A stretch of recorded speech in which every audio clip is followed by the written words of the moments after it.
ঢকুৱাখানাত কোচ ৰাজবংশী লোকনৃত্য গীতৰ সাংস্কৃতিক কৰ্মশালা বৰ অসমৰ ভেটিলৈ মেটমৰা সাংস্কৃতিক বৈভৱ আগবঢ়াই আহিছে ৰাজ্যখনৰ খিলঞ্জীয়া ভূমিপুত্ৰ কোচ ৰাজবংশীসকলে স্বজাতিৰ এই নিগোষ্ঠীয় বৰেণ্য সাংস্কৃতিক উপাদানসমূহক নৱপ্ৰজন্মৰ মাজত প্ৰচাৰ প্ৰসাৰৰ উদ্দেশ্যৰে ঢকুৱাখানাত অনুষ্ঠিত হৈছে সাংস্কৃতিক কৰ্মশালা সদৌ অসম কোচ ৰাজবংশী উন্নয়ন পৰিষদৰ উদ্যোগত ঢকুৱাখানা জিলা কোচ ৰাজবংশী সন্মিলনীৰ সৌজন্যত 7 দিনীয়াকৈ অনুষ্ঠিত হৈছে এই কৰ্মশালা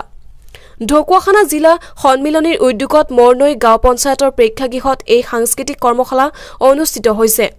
ভৰাল ভেটি শাখা সমিতিৰ সহযোগত অনুষ্ঠিত এই স্বগোষ্ঠীয় গীত নৃত্যৰ পৰম্পৰাগত কৰ্মশালাত প্ৰশিক্ষক হিচাপে বৰেণ্য সহযোগিতা আগবঢ়াইছে লোক সংস্কৃতিৰ সাধক দিলীপ ৰায়ে মুখ্য প্ৰশিক্ষক হিচাপে আৰু সহযোগী প্ৰশিক্ষক হিচাপে ক্ৰমে মি দাস নিৰেশ ৰায় দয়াৰাম বৰ্মন আৰু মলিন ৰায়ে উপস্থিত থাকি সপ্তাহজোৰা প্ৰশিক্ষণ প্ৰদান কৰে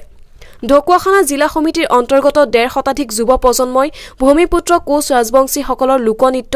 গীত ক্ৰমে কুখান গোৱালনী হুদুম আৰু কাটিকাৰ প্ৰশিক্ষাৰ্থী হিচাপে অংশগ্ৰহণ কৰি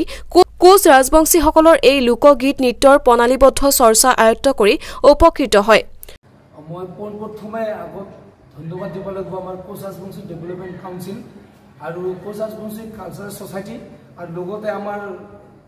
দুটাকে আমাৰ কিবা সংস্থা মানে যৌথ ভাৱত আমি এই 20খন জিলাত আমাৰ কোচ ৰাজবংশী লোকনৃত্যৰ ওপৰত আমাৰ এইবিলাক চলি আছে গতিকে আমি আহি আমি পাইছোঁ ঢকুৱাখানাত তো আমি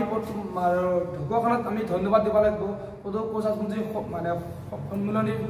যি উদ্যোগত আৰু আমাৰ ঢকুৱাখানা যিমান কেইখন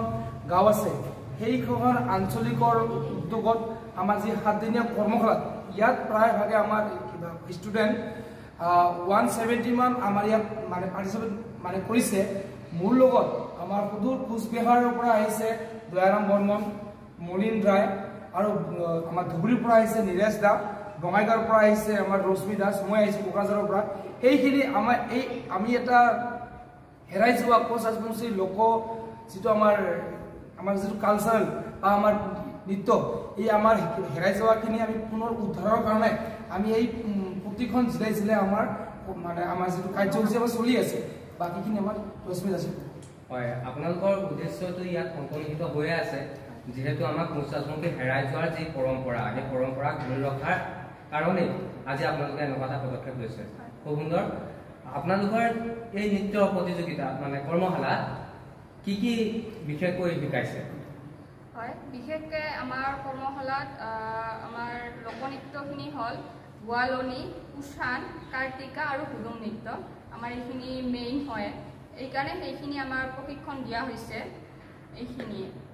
হয় আমাৰ কোচৰ বিশেষ কিবা এনেকুৱা জাতীয় উৎসৱ আছে নেকি যেনেকৈ আহোমসকলৰ মেডাম মে ফি ঠিক তেনেকৈ ধৰণে আমাৰ কোচৰ কিবা আছে আমাৰ কোচ ৰাজবংশীসকলৰ একদম পৰম্পৰাগত আমাৰ যিটো উৎসৱ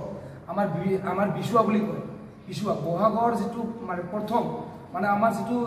চৈত মাহৰ লাষ্ট আৰু বহাগৰ ফাৰ্ষ্ট সেইকেইদিন আমাৰ এটা আছে আমাৰ 7 দিন এইটো আমাৰ কয় 7 বিচুৱা বুলি কয় প্ৰথম দ্বিতীয় এনেকৈ আমাৰ 7 বিচুৱা আমাৰ লোক উৎসৱ হৈছে বিচুৱা হয় এতিয়া আপোনালোকে আহি সামৰণি অনুষ্ঠান পালেহি কাইলৈ সামৰণি অনুষ্ঠান ইয়াত বিশেষ আপোনালোকে কিবা জনাব আমাৰ ঢকুৱাখানা জিলাৰ যিমানখিনি কোচ ৰাজবংশী আঞ্চলিক আছে সেই আঞ্চলিকখিনিক আপোনালোকৰ কিবা মই জনাইছোঁ